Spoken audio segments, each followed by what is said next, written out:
Hello everyone, welcome back to these teleconferencing sessions for the DECE program. We have started the teleconferencing and we have now reached up to unit number 11, which means that we have discussed block 1, which was about basic concepts. We have discussed block 2, which was about development during infancy. Today we shall be completing the last unit of block 2, which is play activities for fostering development of children during infancy. और उसके बाद हम आज ही फिर शुरू कर देंगे block 3 है डेवलपमेंट ड्यूरिंग टॉडलरहुड. सो जैसे कि मैं सबको कहती आ रही हूँ, हो सकता है कोई नए लर्नर्स आज हमारे साथ जुड़े हों, कि अच्छा है कि जो हम जिन यूनिट्स पे हम बात करते हैं आप लोग उनको थोड़ा पढ़ना शुरू कर दीजिए, थोड़ा देखना शुरू कर दीजिए, ताकि आप लोगों को पढ़ते पढ़ते कोई डिफ़िकल्टी हो तो हम दोबारा उसके ऊपर चर्चा कर सकें आपके क्वेश्चंस के माध्यम से. ये जो आप अभी प्रोग्राम देखते हैं इसका रिपीट होता है 8 बजे रात को, फिर से 8 से 9 आप ये प्रोग्राम फिर से दोबारा देख सकते हैं, जो रिकॉर्डेड रहेगा. उस समय क्वेश्चंस नहीं पूछ सकते हैं आप. और कुछ स्टूडेंट्स ने ये मांग की थी कि जो ये स्लाइड्स हैं ये आपको अवेलेबल हो जाएं. तो जैसे मैंने कल भी कहा था, जो ये स्लाइड्स जैसे हम DEC 1 ख़त्म कर लेंगे इस महीने के एंड में DEC 1 की सभी स्लाइड्स ई ज्ञान कोश पे अपलोड हो जाएंगी. कुछ स्टूडेंट्स अगर उनको मटेरियल नहीं मिला हो तो वो इग्नू की ई ज्ञान कोश साइट पर भी देख सकते हैं और वहाँ से पढ़ना शुरू कर सकते हैं. परंतु अपने रीजनल सेंटर से इन टच रहिए और अपना मटेरियल रीजनल सेंटर से पूछिए कि क्यों नहीं आया और कब तक आएगा. किसी को लैंग्वेज चेंज का इशू हो, एड्रेस चेंज का इशू हो, तो वो भी रीजनल सेंटर से कांटेक्ट कर सकते हैं. और अब कल हमने असाइनमेंट्स भी डिस्कस कर रहे थे. मैंने बोला था कि आप लोग रिपीट प्रोग्राम कल देखिएगा और असाइनमेंट्स और प्रैक्टिकल मैनुअल को घर में पढ़िएगा. फिर भी कोई क्वेरी होगी तो हम आज उसको ज़रूर सॉर्ट आउट करेंगे. 3:45 बजे आप लोगों के क्वेश्चंस बिल्कुल वेलकम हैं, कंटेंट पर भी और असाइनमेंट्स पर भी. तो चलिए अब हम शुरू करते हैं यूनिट 11 के ऊपर डिस्कशन. हम यूनिट 11 का डिस्कशन है play activities for fostering development during infancy, यानी शैशवावस्था के दौरान किन क्रियाओं के माध्यम से बच्चे का हर क्षेत्र में विकास आगे बढ़ाया जा सकता है. हमने उसका विकास, संज्ञानात्मक विकास, भावात्मक विकास, क्रियात्मक विकास और भाषाई विकास के बारे में पढ़ चुके हैं. अब देखेंगे किस प्रकार जीवन के पहले वर्ष में बच्चे के साथ हम क्या क्या करें तो हम बच्चे का विकास आगे प्रोत्साहित होगा.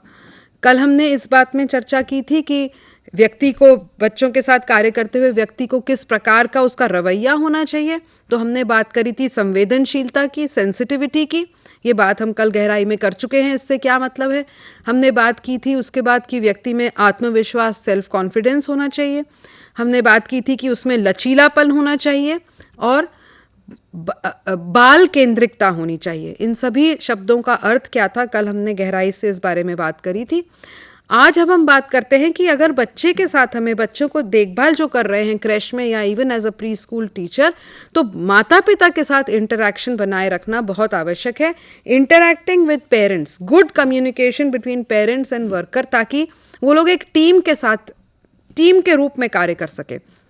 यानी वर्कर भी ये समझे कि बच्चे की घर पे क्या प्रतिक्रिया है और माता पिता भी ये समझें कि केंद्र में बच्चा क्या करता है या क्या करती है, ताकि उसका विकास हो उसी प्रकार घर पर भी आगे बढ़ा सके. बच्चों के माता पिता के साथ बात करते समय हमें एक अच्छा लिसनर होना पड़ेगा. वो जो कह रहे हैं वो सुने, ताकि तब हम बच्चे के बारे में ज़्यादा बेहतर जान पाएंगे, बजाय कि हम केवल अपनी ही पक्ष रख के बताते रहें. और एक बात बहुत ज़रूर, कुछ भी अनकॉन्शियस लेवल पे हम ये ना सोचें कि हम और माता पिता कोई कंपटीशन में है बच्चे की अफेक्शन के लिए. ऐसा नहीं है कि हमें ये कुछ लगे कि क्या बच्चे को मेरे से ज़्यादा स्नेह नहीं है, माता पिता से स्नेह है, या माता पिता को ऐसे लगने लगे. हमें बात ये समझनी है कि बच्चा जितने ज़्यादा लोगों से स्नेह करे ये उसके अपने विकास के लिए बहुत अच्छी बात है. तो यहाँ पे कोई कंपटीशन नहीं about who is providing better care. It is about all of us together providing good quality care for the child's development in all areas. चलिए देखें कि प्ले मटेरियल बच्चों के लिए जो हमें चुनना है वो किस प्रकार का होना चाहिए। तो पहले तो एक ये समझ लें कि प्ले मटेरियल का महंगा होना बिल्कुल ज़रूरी नहीं है, बाज़ार से कीमती वस्तुएं हमें नहीं चाहिए। पहला क्राइटेरिया ये है कि हमारा प्ले मटेरियल सेफ़ होना चाहिए, फिर वो चाहे भले ही वातावरण का जो इतना हमारे सामान उपलब्ध रहता है उसी से ही क्यों ना बना पड़ा हो। तो हम देख रहे हैं जैसे एम्प्टी कार्डबोर्ड बॉक्सेस होते हैं, मोटे किस्म के नरम मुलायम चारों तरफ से पत्थर होते हैं, या कोई भी किस्म का हमारे पुराने मास्क या पपेट्स भी होते हैं। तो ये सब जो है बच्चे के खेल के लिए हम आराम से इसको यूज़ कर सकते हैं। खेल मटेरियल ऐसा हो जो बच्चे की एज अप्रोप्रिएट हो। अब 1 वर्ष के बच्चा जो है वो अक्सर अपना जो मटेरियल है, कोई भी खिलौना है, मुंह में डालेगा। तो ये संभव नहीं है कि हम बच्चे से कहें मुंह में ना डालो मटेरियल। वो उसका, जैसे हम पढ़ चुके हैं, खोज करने का एक तरीका है। मुंह में डालने से रोकने से उल्टा हम बच्चे को खोजबीन करने से रोक रहे हैं। पर हम ये ज़रूर कर सकते हैं कि हम खेल मटेरियल जो लें वो ऐसा हो जो बच्चे में मुंह डालने के लिए योग्य हो, सेफ हो। कोई उसमें टॉक्सिक पेंट ना हो, कोई उसमें तीखी धार ना हो, ऐसा छोटा ना हो कि बच्चा उसको निगल जाए। तो ये सब चीज़ें ध्यान रखते हुए एज अप्रोप्रिएट से हमारा मतलब ये है। जब बच्चा 3-4 साल का होगा तो एज अप्रोप्रिएट की परिभाषा बदल जाएगी, क्योंकि अब उसको मटेरियल को मुंह में डालने की इच्छा नहीं है, अब वो मटेरियल से दूसरे तरीके से खेलना चाहती है। तो उस समय हमारी कौन सा प्ले मटेरियल रहेंगे ये उसके उस आयु पे निर्भर करेगा। और अगर एक प्ले मटेरियल को विभिन्न तरह से हम यूज़ कर सकते हैं। मान लीजिए हमारे पास लकड़ी के गुटके हैं, तो लकड़ी का गुटका जो है उसको कई तरीके से बच्चा, कभी उससे कोई टावर बना सकते हैं, कभी कोई घर बना सकते हैं, कभी जस्ट ऐसे ही ज़मीन पे भी ठक ठक कर सकते हैं, कभी रेलगाड़ी बना सकते हैं। तो उसका विभिन्न यूज़ होता है, तो वो एक फ़ायदेमंद चीज़ है, उससे बच्चे की क्रिएटिविटी भी बढ़ती है। और बनिस्बत कुछ मटेरियल ऐसे होते हैं जो केवल एक ही प्रकार से खेले जा सकते हैं। मान लो आपने चाबी बनाने वाला जोकर लिया, तो चाबी भरते हैं और वो जोकर नाचता है, तो बहुत अच्छा, वेरी गुड, इंटरेस्टिंग। पर इससे बच्चा केवल एक ही बार और एक ही तरीके से खेल सकता है। तो ये नहीं कि आप ये ना लें, परंतु कुछ भी चीज़ लेते समय इन सब पॉइंट्स का हमें ध्यान रखना है। तो आइए देखें क्या एक्टिविटीज़ हैं, प्ले एक्टिविटीज़ फॉर इन्फेंट्स। बच्चों को हमें किस प्रकार की हम खेल क्रियाएं आयोजित कर सकते हैं।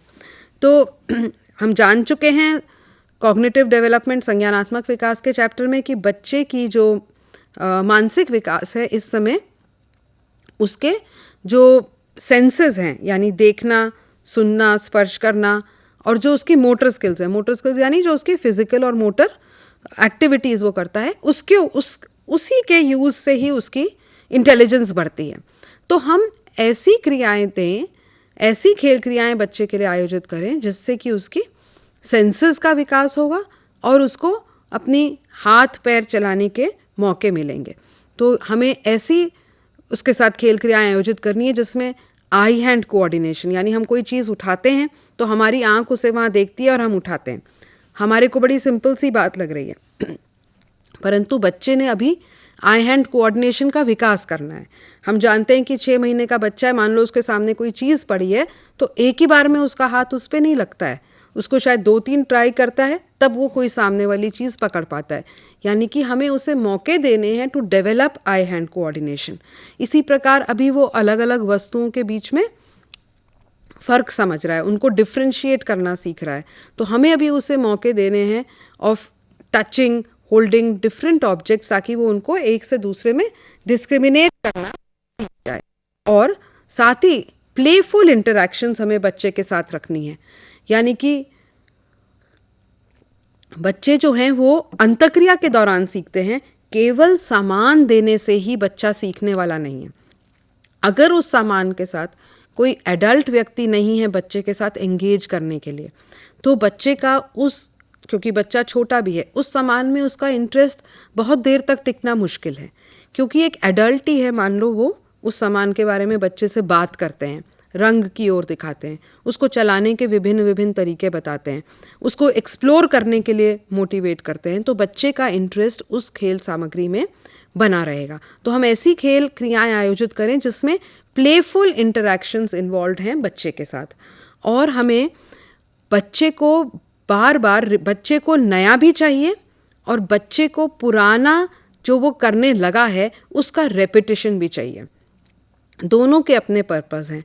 नया इसलिए चाहिए क्योंकि बच्चे की क्यूरियोसिटी है, और पुराने का रेपिटेशन इसलिए चाहिए क्योंकि जो उसने अभी नया स्किल कोई अर्जित किया है, मान लो उसने कोई चीज़ को हाथ में पकड़ना और फिर हाथ से छोड़ना, ये स्किल उसको अभी अभी ही डेवलप हुई है, तो बच्चा बार बार चाहता है, बालिका बार बार चाहती है कि उसको ये अपॉर्चुनिटी बार बार मिले कि वो हाथ में कुछ पकड़े और हाथ से छोड़े, हाथ से पकड़े हाथ से छोड़े। तो खेल क्रियाओं में नवीनता भी रहे और खेल क्रियाओं में पिछला जो उसने अभी स्किल अभी ही डेवलप करी है उसको करने का एक अपॉर्चुनिटी भी मिले, अभ्यास का उसको अपॉर्चुनिटी भी मिले। तो we have to give opportunities for the child to practice the abilities that she has already developed and to acquire new ones. So इन सब चीज़ों को ध्यान में रखते हुए अब हम देखें कि क्या एक्टिविटीज़ हैं जो जन्म से पहले 6 महीने तक बच्चे के लिए हम आयोजित कर सकते हैं।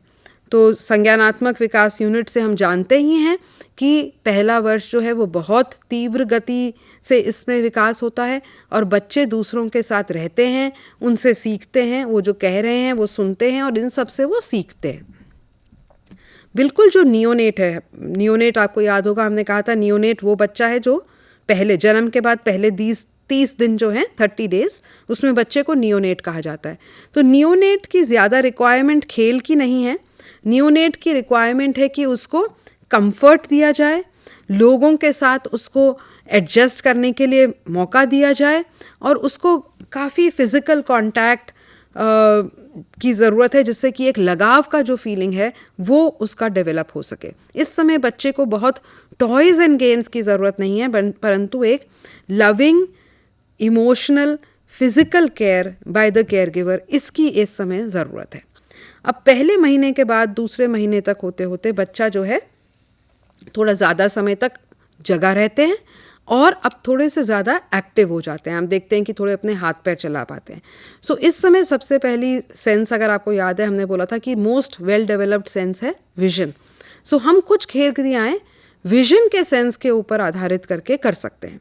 तो यानी बच्चे के जब वो अवेक और अलर्ट और एक्टिव है और पेट उसका भरा है और अब वो खेलने के मूड में लग रहा है, तो bright small sound making objects उसकी आंखों के सामने लाके हिलाए डुलाए जा सकते हैं। अगर वो पालने में लेटी है तो उसके क्रिब के ऊपर, उसके पालने के ऊपर वो लटकाए जा सकते हैं, जिससे कि बच्चा उनको देखेगा, अगर कोई साउंड करेगा तो उसकी ये सब सेंसेस जो हैं वो स्टिम्युलेट करेंगी और हमारे लिए केवल खेल होगा, परंतु उस खेल के पीछे बच्चे का इतना सारा विकास हो जाता है जिसका कि हमें आभास भी नहीं हो पाता। हम केवल ऊपर से सोचते हैं कि हम तो खेल रहे हैं, पर उस खेल के पीछे बच्चे का हर प्रकार का विकास होता है इन सभी क्रियाओं से।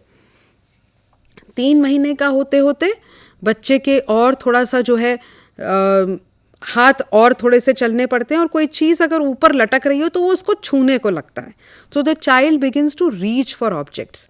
तो अगर उसके हमें कुछ सामान लटकाना है तो ऐसी चीज़ से, रस्सी से लटकाएं जो कुछ थोड़ी सी लचीली हो, ताकि मान लो बच्चे का हाथ लगे और वो खींचे तो रस्सी जो है वो खिलौना बच्चे के पास आए और फिर वापस जा सकता है। तो एक इलास्टिक की सी रस्सी हम उस समय खींचे।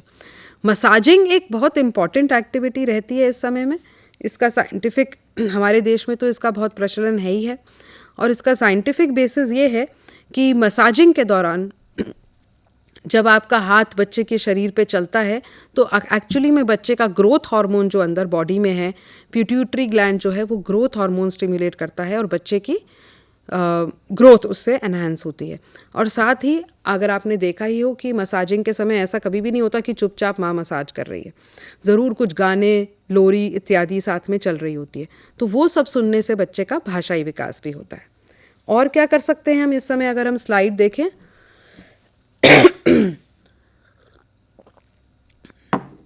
हम बच्चे को उसके पेट के बल लिटा सकते हैं 5 से 10 मिनट, ताकि उसका जो सिर है वो अपना थोड़ा सा सिर इत्यादि उठा सकता है।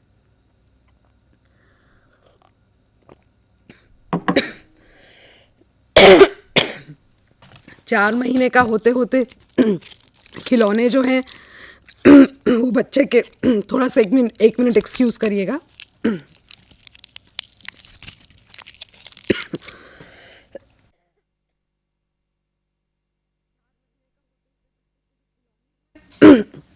उसके साइड्स में लाके रखे जा सकते हैं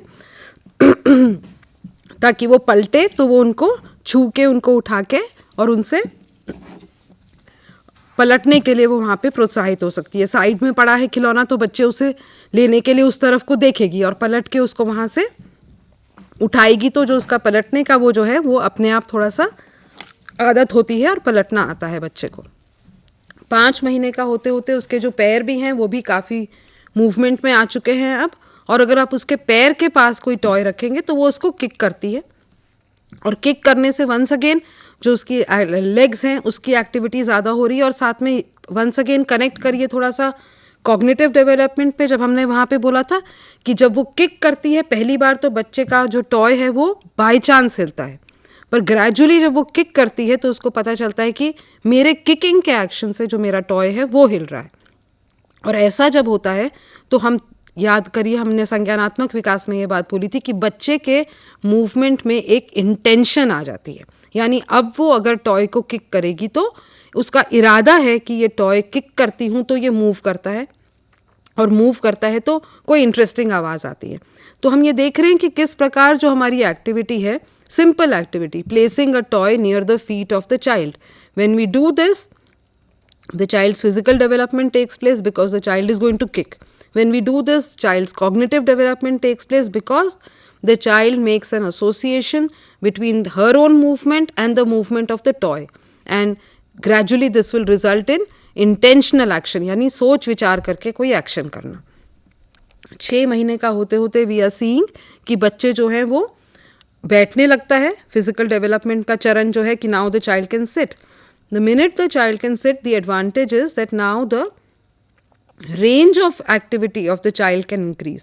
आप बच्चे को बिठा के उसके आसपास एक पिलो से सपोर्ट देते हुए पीछे काफ़ी ऑब्जेक्ट्स रख सकते हैं उसके सामने जिनको वो स्क्वीज़ कर सके, प्रेस कर सके, जिनमें से आवाज़ निकले, और इस प्रकार से उसकी जो रेंज ऑफ एक्टिविटी है वो बढ़ती है। वेरियस टाइप्स ऑफ टॉयज़ जो है जिसके साथ वो इंटरेक्ट कर सकता है, दैट कैन इंक्रीज।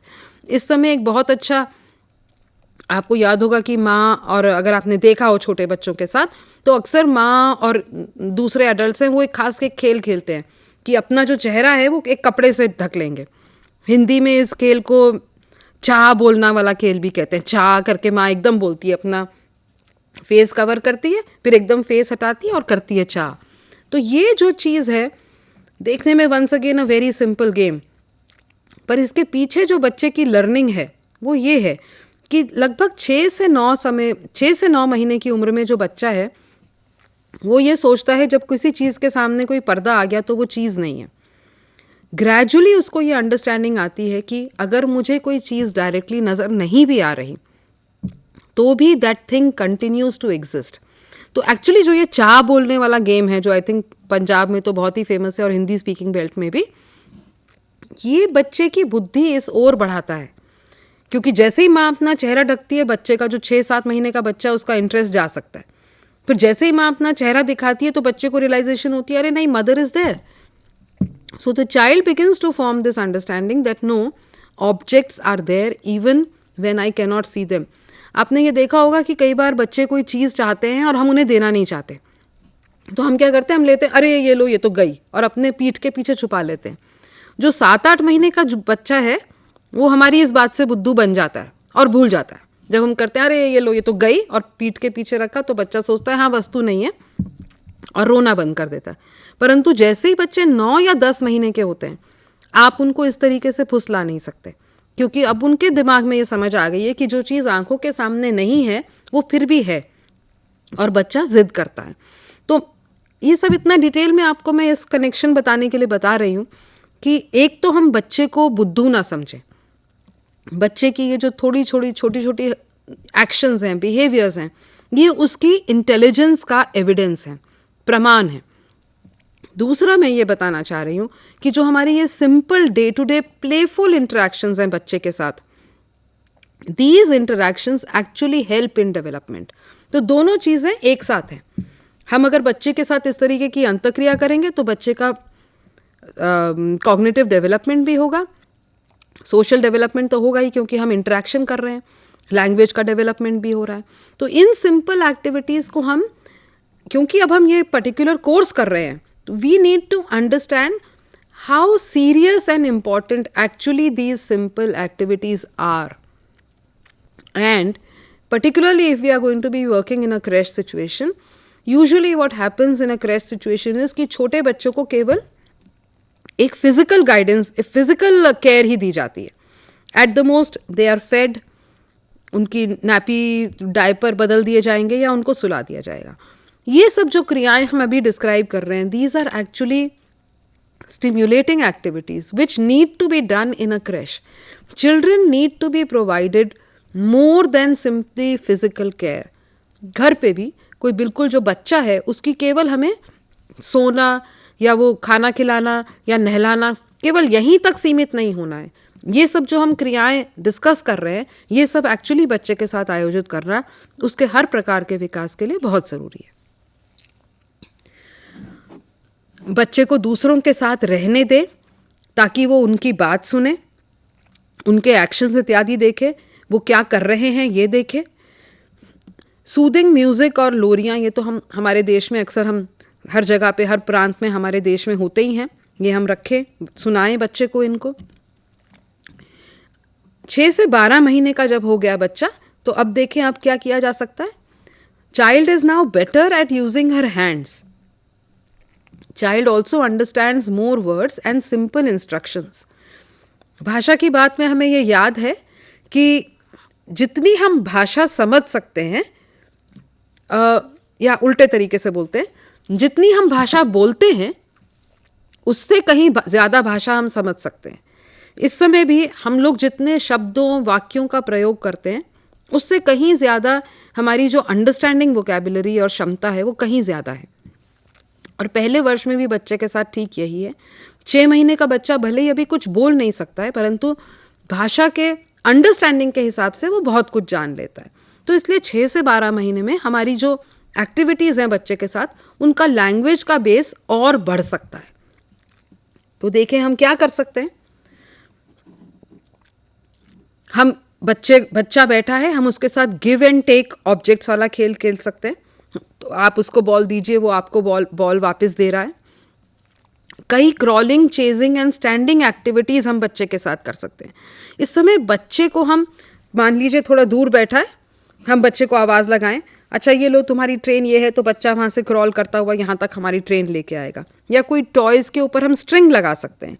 तो अगर उसने अभी चलना ही सीखा है तो वो स्ट्रिंग टॉयज़ को अपने साथ साथ अपने पीछे लेके चलेगा. हमारे देश में तो शायद लकीली कम होता है कि हम बच्चों को एक प्ले पेन या क्रिब में बांध के नहीं रखते हैं. हम बच्चों को आसपास नॉर्मली अपने फिरने देते हैं.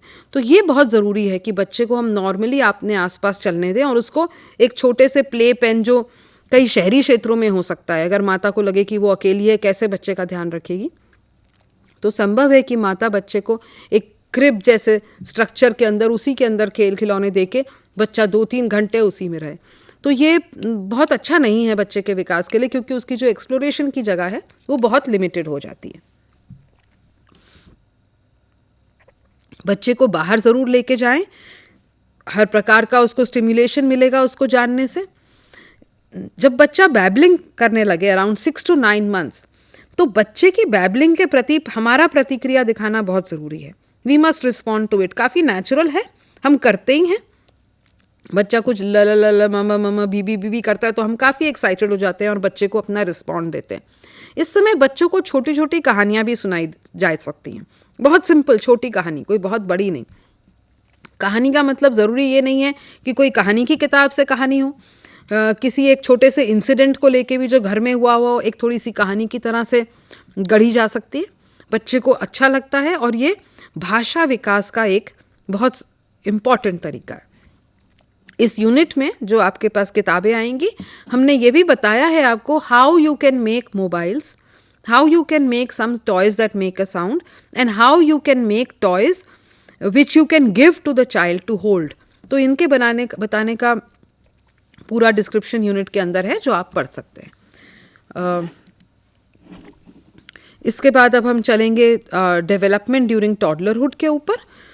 अगर कोई बीच में किसी के पास कोई प्रश्न है इन्फेंसी तक, या अगर कोई असाइनमेंट रिलेटेड क्वेश्चंस आ रहे हों तो इस समय हम उनको ले सकते हैं, वरना अब हम इस समय अपना अगला जो ब्लॉक 3 के ऊपर चलेंगे, which is about development during toddlerhood. Sequence इसमें भी हमारा वही रहेगा जो हमारा सीक्वेंस रहा है इन्फेंसी में। पहले we will discuss physical and motor development, then we will discuss cognitive development, then we will discuss language development, then social and emotional development, and then we will discuss play activities to foster development during toddlerhood. तो I hope अब आपको एक थोड़ा सा जो pattern है course का, थोड़ा समय लगता है पर जो पैटर्न है आपको शायद कोर्स का, ब्लॉक्स के ऑर्गेनाइजेशन का अब समझने आने में लगा होगा कि हमने पहले इन्फेंसी की बात करी है, फिर हम टॉडलरहुड की बात कर रहे हैं और उसके बाद हम प्री स्कूल ईयर्स की बात करेंगे। तो चलिए टॉडलरहुड में डेवलपमेंट ड्यूरिंग टॉडलरहुड, इसमें फिजिकल एंड मोटर डेवलपमेंट हमारी कैसे होगी तो ये हम देखते हैं। Physical development, physical and motor development during toddlerhood, emphasis यहाँ पे क्या है कि बच्चे की जो मोबिलिटी है वो और बढ़ रही है एज कंपेयर टू इन्फेंसी, और बच्चे का जो अपनी शारीरिक क्रियात्मक मूवमेंट्स पे जो कंट्रोल है वो और बढ़ रहा है। जबकि इस समय विकास उतना तेज़ नहीं होता जितना कि पहले ईयर में है, परंतु पूरे जीवन काल में देखें तो टॉडलरहुड का विकास भी काफ़ी तीव्र गति का ही विकास माना जाएगा। और दूसरा जन्मदिन मनाते मनाते टॉडलर्स जो हैं वो जो उनकी वयस्क हाइट होने वाली है, एडल्ट हाइट जो होने वाली है, उसकी हाफ हाइट वो अचीव कर लेते हैं, और 18 साल पे जो उनका वज़न होने वाला है उसका 1/5 वज़न उनका इस समय हो जाता है। ये कुछ बॉयज़ एंड गर्ल्स के हाइट और वेट्स में थोड़ा फ़र्क होता है, ये उसी के संबंधित टेबल है, आपके यूनिट में भी है तो कोई प्रॉब्लम नहीं है। इस समय जो बॉडी प्रोपोर्शन है, क्योंकि विकास हो रहा है तो आपको याद होगा, अगर अब आप कनेक्ट करिए center to periphery principle of development के तहत हमने ये पढ़ा था कि सिर जो है that is the most well developed और well developed body part at birth. Now infancy और टॉडलरहुड में क्या होता है कि जो आपका टॉर्सो है वो आगे आने उसका जो रेट है वो इंक्रीज़ होने लगता है, और उसके बाद लेग्स का इंक्रीज़ होने लगेगा। तो इस समय हम देख रहे हैं कि जो हेड है by 2 years of age it accounts for 1/4 of the height. इसके बाद क्या है कि हेड का विकास होता रहेगा पर speed will be slower as compared to the trunk and legs. तो अभी इस टॉडलरहुड के दौरान ट्रंक जो है वो थोड़ा तेज़ गति से विकास होगा, और प्री स्कूल ईयर्स के दौरान लेग्स का जो डेवलपमेंट है वो फास्टर पेस पे होगा। तो क्या हो रहा है ये, इसका मतलब ये है कि there are changes in the body proportion, और अब बच्चे की बॉडी ग्रेजुअली मोर प्रोपोर्शनेट लगती है। इस चेंजिंग प्रोपोर्शन से ये भी होता है कि now the child is getting better balance. So this is also a result, when the child has better balance, the child's movement also increases. Senses का development हो रहा है और vision, hearing, taste, smell, all these senses become much more well developed. Muscular development के तहत ये हो रहा है कि जो muscle fibers हैं उनकी length और thickness दोनों ही बढ़ रही है और muscle control improve हो रहा है। Improved muscle control हमें किस चीज़ से नज़र आएगा? The child's ability to hold objects, the child's ability to walk, run, jump and kick, which all emerges during the period of 1 to 3 years. अब स्पाइनल कॉर्ड और बोन्स जो हैं वो भी सख्त होने लगी हैं, तो टॉडलर जो है वो अपना वेट सपोर्ट कर पाता है। परंतु फिर भी हम देखते हैं कि जो टॉडलर का चलने का ढंग है उसका नाम ही जो हम ये कहते हैं ना टॉडल मतलब जब बच्चा चलता है तो जैसे आप देखेंगे कई बार थोड़े से एज के लोग हो जाते हैं तो कैसे वो एक तरफ एक टांग पे भार डाल के फिर दूसरी टांग पे भार, ऐसे टॉडल, इस मूवमेंट को कहा जाता है टॉडलिंग। इसलिए बच्चा की, क्योंकि बच्चे के चलने का जो भाव है इस समय वो ऐसा ही है, ऐसे ऐसे ऐसे करके चलता है, तो इसीलिए अंग्रेज़ी में इसका नाम है टॉडलर। तो यहाँ से टॉडलर वर्ड का जो ओरिजिन है वो बच्चे की चाल को लेके है। जो बच्चे ने अभी नया चलना सीखा है 1 साल में, और 2-2.5 वर्ष तक उसकी चाल का स्वरूप जैसे रहता है उसी के ऊपर देके अंग्रेजी में बच्चे का नाम इस समय टॉडलर दिया है। इस समय बच्चे की नंबर ऑफ बोन्स भी इंक्रीज होने लगती हैं और कार्टिलेज जो है उससे नई बोन्स का सृजन भी होता है। दांत आ रहे हैं और 3 वर्ष का होते होते बच्चे के 20 दूध के दांत जो है, मिल्क टीथ, वो आ जाते हैं। आपको याद होगा, आपको बताया था मैंने कि ब्रेन में जितने भी सेल्स हमारे होने हैं वो जन्म के समय मौजूद होते हैं। They develop during the period of pregnancy. What happens after birth is that their size becomes bigger and एक नर्व सेल दूसरे नर्व के सेल के साथ कनेक्शन बनाने लगता है। जितने ज़्यादा कनेक्शन बनाएंगे नर्व सेल्स आपस में, उतना ज़्यादा ब्रेन की कैपेसिटी होगी। और ये जो ब्रेन का जो मैचुरेशन है इस प्रकार से, इसके कारण ही बच्चे का अपने मूवमेंट के ऊपर बेटर कंट्रोल हो सकता है। उसकी स्पीड और एक्यूरेसी मूवमेंट की बेटर होती है। तो और ब्रेन मैचुरेशन कैसे होना है? अच्छे स्वास्थ्य से, अच्छे खाने से और अच्छे स्टिम्युलेटिंग एक्टिविटीज़ से। और इन्हीं सब फिजिकल चेंजेस की वजह से वॉकिंग, रनिंग, क्लाइंबिंग, जंपिंग, जो सब ग्रॉस मोटर एक्टिविटीज़ हैं, आपको याद होगा, और स्क्रिबलिंग एंड ग्रास्पिंग जो फाइन मोटर एक्टिविटीज़ हैं। स्क्रिबलिंग मीनिंग, जब आपने देखा होगा कि बच्चे जो हैं, आप 1-1.5 साल के बच्चे को कोई चौक का पीस दीजिए या कोई पेंसिल दीजिए तो वो आड़ी तिरछी लकीरें कागज़ पे या मिट्टी पे या फर्श पे या इवन दीवार पे भी आंकते हैं। उससे हमारा मतलब है स्क्रिबलिंग। और ग्रास्पिंग यानी किसी भी चीज़ को पकड़ना। तो ये सारे जो फिजिकल चेंजेस हैं, these are possible, all of these lead to the development of the gross motor skills like walking, running, climbing, jumping, and fine motor skills like scribbling and grasping. Walking के बारे में मैं काफ़ी पहले ही बता ही चुकी हूँ आपको, जो अभी चर्चा मैंने करी है। अनस्टेडी वॉक है 1.5 वर्ष तक, तभी नाम है अभी बच्चे का टॉडलर। 16 से 18 महीने का होते होते बच्चे चलते समय एक छोटी चेयर या टेबल को भी धक्का मारते हुए चलते हैं। 18 महीने तक अगर उनके सामने कोई ऑब्स्टेकल हो, जैसे मान लो कोई छोटा स्टूल या कोई सिरहाना, उसको पार कर जाते हैं। 2 वर्ष का होते होते बच्चे काफ़ी ठीक चलने लगते हैं और 3 वर्ष का होते होते बच्चे पीछे की ओर भी चलते हैं। वॉकिंग के साथ ही साथ रनिंग शुरू हो जाती है। इनफैक्ट कई बार आप देखें तो हम ये देखते हैं कि जो टॉडलर बच्चा है वो खुद बहुत वॉक नहीं कर रहा है, एक्चुअली हमें लगता है कि वो रनिंग ही कर रहा है, क्योंकि वो ऐसे प्रतीत होता है क्योंकि उसके ऊपर अभी इतना कंट्रोल नहीं है कि वो एक धीरे मोशन में अपना चल सके। तो इस समय जो ये रनिंग मूवमेंट है बच्चे की, ये जर्की भी लगती है और अचानक बच्चा रुकता है कि हमें लगता है अभी गिर जाएगा, अचानक ही भाग पड़ता है जब आप तैयार भी नहीं है। So these are all ways of showing how the gradually the physical and motor development will become more refined and the child will be able to have greater control over his gross and fine motor developments. तो running जो है actually proper running pre school में शुरू होगी, पर इस समय हम उसकी शुरुआत देख सकते हैं। क्लाइंबिंग स्टेयर्स भी हम देखते हैं, टॉडलरहुड में अराउंड 2 years शुरू हो जाता है और पूरे क्लाइंबिंग स्टेयर्स का भी अपना पूरा एक सीक्वेंस है। जैसे पहले तो बच्चा क्रॉलिंग की तरह हाथ और पैर दोनों का इस्तेमाल करते हुए, एक हाथ और पैरों को यूज़ करते हुए स्टेयर्स पे चलेगा, ऐसे नहीं कि केवल पैरों से चल रहा है। नेक्स्ट है कि आप देखेंगे कि वो हाथों का प्रयोग नहीं कर रहा है, अपराइट होकर चल रहे हैं स्टेयर्स पे, परंतु एक सीढ़ी पे एक पैर न रखते हुए एक सीढ़ी पे दोनों पैर, फिर अगली सीढ़ी पे दोनों पैर, ऐसे करके ऊपर चलते हैं। ऑल्टरनेट फीट से जो हमें चलना है वो 2nd और 3rd ईयर के बीच में आता है और इस समय बच्चे को चलने के लिए कुछ पकड़ने की आवश्यकता होती है। एक छोटे से प्लेटफॉर्म से बच्चे जंप कर पाते हैं, किकिंग कर पाते हैं, कैच कर पाते हैं, परंतु ये कैचिंग हमारे वाली कैचिंग नहीं है। आप देखेंगे कि आप बच्चे को एक बॉल दें तो वो अपना पूरा हाथ खोलते हैं और अपनी जो बॉल है अपनी बॉडी के अगेंस्ट पकड़ के उसको रोकते हैं। एडल्ट लाइक जो कैचिंग है, जो केवल बॉल को हाथ में कैच करना है, वो बाद में आती है। इसी प्रकार थ्रोइंग भी ग्रेजुअल डेवलपमेंट है ये फिजिकल एबिलिटी का। कई बार बच्चा थ्रो कर रहा है बॉल, ठीक उसी के सामने ही आके गिरती है, कहीं बहुत दूर जाके नहीं गिरती है।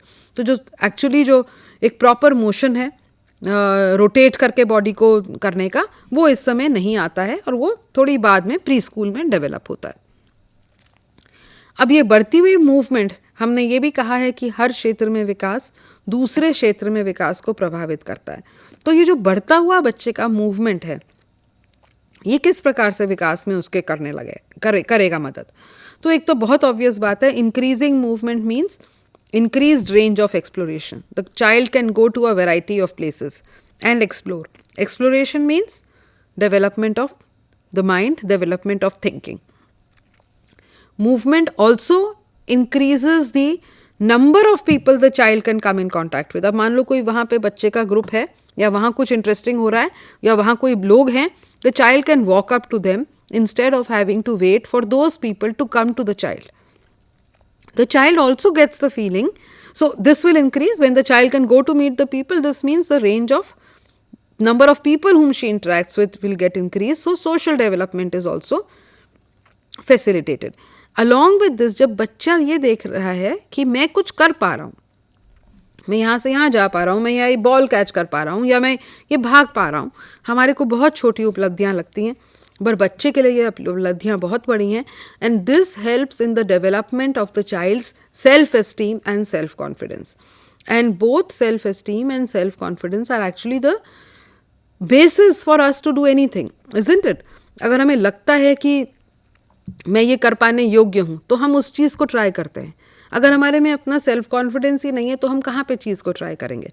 तो यहाँ हम देख रहे हैं कि कितना बड़ा रोल है just being able to move. So once again we take it so much for granted. अच्छा बच्चा चल रहा है, बट उस चलने के पीछे किस प्रकार से बच्चे की एक पूरी दुनिया जो है वो कितनी खुल रही है, कितने उसको नया एक्सपीरियंसेस मिल रहे हैं, और उससे बच्चे का क्या विकास हो रहा है। As students of child development हमें इस चीज़ का आभास अपने मन में रखना बहुत आवश्यक है, ताकि हम अप्रोप्रिएट रिस्पॉन्स दे सकें बच्चे को उसकी इन बढ़ती हुई abilities का। Let's look at the fine motor skills which will develop during this period. Now there is a two types of grasp. यहाँ पे हमने एक आपके उसमें आएगा टेक्स्ट में एक वर्ड है पिंसर ग्रास्प, यहाँ पे हमने यूज़ किया है ये word. We can see the word pincer grasp. Now what does this pincer grasp mean? You see when we hold, जब हम कुछ चीज़ पकड़ते हैं तो हम उसको इस तरीके से अपनी उंगलियों और थंब के बीच में पकड़ते हैं, या ये जो उंगली है हम जो पेन पकड़ते हैं ऐसे पकड़ते हैं, कोई चीज़ उठानी हो छोटी तो हम इस तरीके से पकड़ते हैं। इस चीज़ को कहते हैं पिंसर ग्रास्प। पिंसर ग्रास्प की आपको आवश्यकता होती है for writing, for buttoning clothes, for eating and picking up objects. This pincer grasp develops around 15 months of age, और इससे पहले जो है वो बच्चा जो है वो केवल अपना पूरा का पूरा हाथ जो है वही लेके यूज़ कर पाता है। और क्या उपलब्धियां हैं फाइन मोटर डेवलपमेंट में देखें। बच्चा जो है वो एक के ऊपर एक ब्लॉक्स जो है वो रख के कुछ टावर बना पाता है, अपने आप स्पून से खाना खा पाता है, कोई गिलास या कटोरी हो तो उसको अपने हाथ से पकड़ के उसको उल्टा करके अपने मुंह में डाल पाता है, और अपने आप खाना खाने में अपने आसपास जो स्मियरिंग है, स्मियरिंग यानी अपने मुंह के आसपास खाना फैलना इत्यादि, ये थोड़ा कम होता है। आई हैंड कोऑर्डिनेशन बेटर हो रहा है, तो टॉडलर जो है वो पेबल्स, बटन्स एट्सेट्रा एक कंटेनर में डाल, आपने देखा होगा कई बार बच्चों के जो खेलने के टॉयज़ होते हैं वो इस किस्म के होते हैं कि एक कंटेनर बना है, उसके ऊपर अलग अलग किस्म के होल्स बने हैं, और उसी किस्म के बाहर अलग पेबल्स या गुटके पड़े हैं, तो बच्चे को वो गुटके उसके अंदर घुसाने हैं। तो ये वाला जो एक आई हैंड, इसके लिए आपको आई हैंड कोऑर्डिनेशन चाहिए। क्यों? क्योंकि आपको उसी गुटके को उठा के उसी होल के अंदर डालना है जहाँ पे वो जा सकता है, आपको ट्राई आउट करना है। तो ये वाले सब गेम्स जो हैं यहाँ पे अब वो आ सकते हैं। 3 साल का बच्चा एक किताब दें तो उसके भी पेजेस के बुक टर्न कर सकता है। इनफैक्ट 3 साल से बहुत पहले भी कर सकता है वो बुक के पेजेस टर्न। और यहाँ पे ये बड़ी इंटरेस्टिंग बात ये है, वंस अगेन हम अपना नज़रिया चेक करें कि क्या हम 3 साल के बच्चे को pages of the book turn करने के लिए देंगे या नहीं देंगे, इसके ऊपर हम अपनी थोड़े मन में विचार करें, क्योंकि कई बार हमारी ये धारणा रह सकती है कि बच्चे तो भी पढ़ना नहीं आता, क्या करना है उसको, हमें किताब देके, या किताब देंगे भी तो ये तो किताबों के पेज फाड़ देगा। तो हमारी क्या इस प्रकार की सोच है, या हमें ये लगता है कि इन सब एक्टिविटीज़ को देने से बच्चे के विकास में कुछ फ़र्क होगा। इन बातों पे हम आगे आगे भी जैसे बात करेंगे लैंग्वेज डेवलपमेंट में, तो ये मुद्दे उठ के आएंगे। फिलहाल मैं आपको ये सोचने के लिए एक प्रश्न दे रही हूँ, कोई रिस्पॉन्सेज हों आपके तो हम इस पर डिस्कस भी कर सकते हैं क्वेश्चन आंसर सेशन में। स्क्रिबलिंग की मैंने बात करी थी जब मैंने आपको ये बोला था कि आप 1.5 वर्ष के बच्चे को भी कुछ हाथ में दे तो कुछ स्क्रिबल करने लगता है। अब वंस अगेन हमारा क्या एटीट्यूड है एज एडल्ट्स इस स्क्रिबलिंग के प्रति? अगर आप देखें तो हमारा एटीट्यूड लगभग कई बार नकारात्मक ही है। हमें लगता है ये लो बच्चे ने घर की दीवारें काली कर दी, इसके हाथ में तो पेंसिल दो, ये जगह जगह जहाँ पे लिखा आता है, देखिए मेरे सोफे का सारा कवर उसने ऐसे ख़राब कर दिया, सारे यहाँ पे ये मेरे ऐसे कर दिया। नाउ वंस अगेन हमें ये देखना है कि जब बच्चे हमारे आसपास हैं तो हमारा नज़रिया हमारे प्रति का नहीं होना चाहिए, हमारा नज़रिया बच्चे के प्रति होना चाहिए।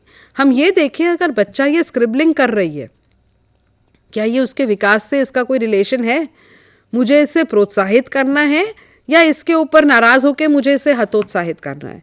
तो हम ये समझें कि जो स्क्रिबलिंग है वो वास्तव में बच्चे की लिखाई का बच्चे के लिख पाने की क्षमता का सबसे पहला चरण है। अब वंस अगेन हम सोचते हैं कि लिखना तो तब होता है जब हम ABC लिखेंगे या 1 2 3 लिखेंगे या आ लिखेंगे, या जब क्लास 1 2 में जाके बच्चा कोई सेंटेंसेस लिखेगा। पर अगर हम थोड़ा सा सोचें तो हम ये समझ में आएगी बात कि लिखने का वास्तविक अर्थ क्या है। लिखने का अर्थ है कि जो मेरे दिमाग में ख्याल हैं मैं एक सेंटेंस के रूप में लिख रही हूँ। सही, मैं एडल्ट हूँ, मुझे लिखना आता है, मेरे दिमाग में कुछ ख्याल आया और मैंने उसे सेंटेंस के रूप में लिखा। अब बच्चा है, बच्चे के दिमाग में भी कुछ ख्याल आए, कुछ चल रहा है क्योंकि वो डेली अपनी वर्ल्ड को एक्सपीरियंस कर रहा है, पर उसे अभी हम एडल्ट्स की तरह लिखना नहीं आता। तो उसके पास अपने भाव को व्यक्त करने का क्या तरीका है? The child will express his thoughts by scribbling. Scribbling means he will just draw lines. That is what the child can do at this time. बच्चे का जो फाइन मोटर कोऑर्डिनेशन है वो अभी यही अलाउ कर रही है कि वो कुछ गोल चकोर क्रॉस टेढ़ी सीधी लाइनें, लंबी छोटी लाइनें ड्रॉ करे। परंतु आप किसी 2-2.5 साल के बच्चे जिसने कुछ केवल ये आड़ी तिरछी लाइनें पेपर पे ड्रॉ करी हैं, अगर हम 5 मिनट का समय निकाल के इस बच्चे से ये पूछें कि बताओ तो तुमने क्या बनाया, तो आप हैरान हो जाएंगे। अगर आपने कभी पूछा हो, बच्चा आपको पूरा बताएंगे कि उन्होंने क्या बनाया। यानी कि क्या मतलब है? यानी मतलब ये हुआ कि the scribbling has some meaning for the child. बच्चा कुछ सोच के वो आड़ी तिरछी लकीरें लगा रहा है, उसकी कोई इंटेंशन है उसके पीछे, भले ही हमें बच्चे की वो आड़ी तिरछी लकीरों का मतलब अभी समझ में नहीं आ रहा है। तो कहने का मतलब ये है, यूनिट में और बहुत विस्तार से इस पे बात बताई गई है कि बच्चे के स्क्रिबलिंग के प्रति एक नकारात्मक दृष्टिकोण न लेकर हम उसको पॉजिटिवली अप्रोच करें, और इनफैक्ट जब बच्चा ये एबिलिटी दिखाए तो उसको प्रेज़ करें, उसको एनकरेजमेंट करें, और कुछ नहीं तो और पेपर ला के उसको दें कि हाँ अरे वेरी गुड, बहुत अच्छा किया आपने, ये लो और बनाओ। So these are the evolving abilities of the child. We should learn to see that how these evolving abilities are actually a window of what the child is going to display in the future. These are not irritating things which the child is doing to make life difficult for us. Many of us sort of tend to think that कि कितना तंग करते हैं ये छोटे बच्चे, यहाँ पे घुस जाते हैं, वहाँ घुस जाते हैं, चीज़ें उतारते रहते हैं, चीज़ों में घुसते रहते हैं, सारे हमारी दीवारें काली करते रहते हैं, कहीं पे भी लिख देते हैं. So we adopt a very negative attitude towards these early strivings of the child towards self-mastery and towards understanding the world around them. Whereas what we need to actually do is to support the child in these initial efforts of the child to understand his or her own abilities and to be making sense of the world. So let us see that what is it that we have written about the scribbling on the slide. We have written almost a little bit, we have described to you the stages of the sibling. So we are saying कि जब शुरुआत में बच्चा किस प्रकार से crayon जो है उसको अपने हाथ में टाइटली पकड़ता है और straight back and fourth lines बनाता है. Okay, we'll take the call. Yes, Hyderabad, please come in.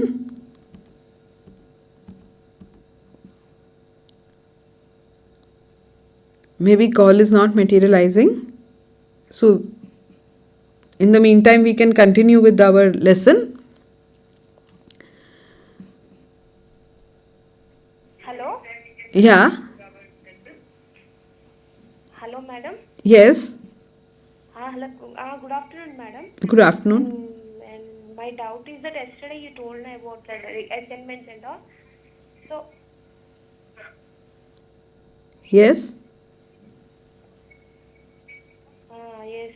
Mainly, madam, you told section A and B and C will be there in that assignment. Section A is the theory part. So, Yeah. while submitting the DEC one, then section A only I have to submit, na, madam? No, madam. I made it very clear even yesterday. And again the assignment I will make it clear to you. In this assignment booklet, Yes, I got 6 answers. The 6 questions are there in section A, madam. Actually. yes, so please look at the title, look at the first page. It is written, it is DEC 1, assignment 1. Okay, in the top right hand corner. It has 3 parts, section A, B, C. When all A, B, C are completed, then assignment 1 of DEC is completed. So you have to submit A, B, C together, Okay.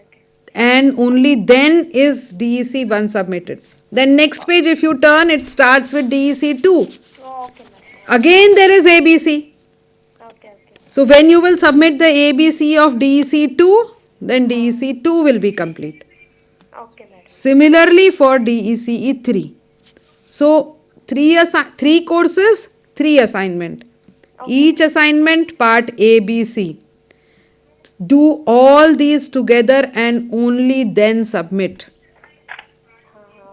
Okay. Okay? And the practical activity for B and C, you have to choose that from the practical manual of that course. I showed you that the practical manual of DEC 1 looks like this. So this is the practical manual from where you have to select the activity for section B and C of DECE 1.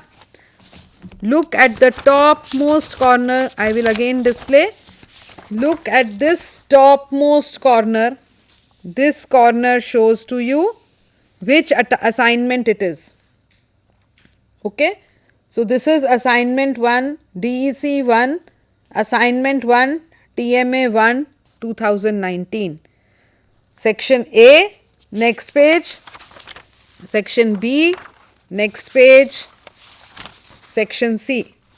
All these assignment parts have to be done together. Turn the next page.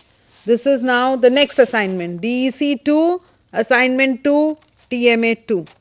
So this is a little bit bad photocopying. So black color is coming to you. Sorry about that. DEC 2, assignment 2, again 3 parts. And for that the practical manual is separate. I am not showing it here because we have not reached that part till now. Okay. Please read the assignment, read the practical activity. If you are finding any difficulty in doing the practical activity, every day I am here except Friday. Please ask me questions. If you do the observation and you are not finding it easy to analyze, please ask me questions. This is a very valuable support that you are getting of direct face-to-face counseling on a daily basis. Please. Yes. Hello हाँ जी madam. Ma'am good afternoon. Good afternoon. Ma'am आज आपने बताया था कि object जो है exist करता है, that is related with term object permanence. Correct. Very right, madam. Very happy to know you have knowledge about this aspect. You are right. That is called object permanence. And this is helpful for the development of cognitive ability in the child?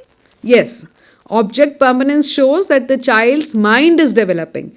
If the child knows that objects continue to exist even when we cannot see them, it is an evidence of the growing cognitive ability of the child. Ma'am, this include in the theory of Piaget theory? This is related with... Yes, this is related with Piaget's theory. All the stages of cognitive development that we have talked about are related with Piaget's theory. Okay, ma'am. Thank you. Yeah. So, what I was wanting to motivate all of you was that this is a rare opportunity. Only this year we are doing these dedicated teleconferencing sessions for DEC daily from the headquarters live. So, please use this opportunity by studying the course material. Yes.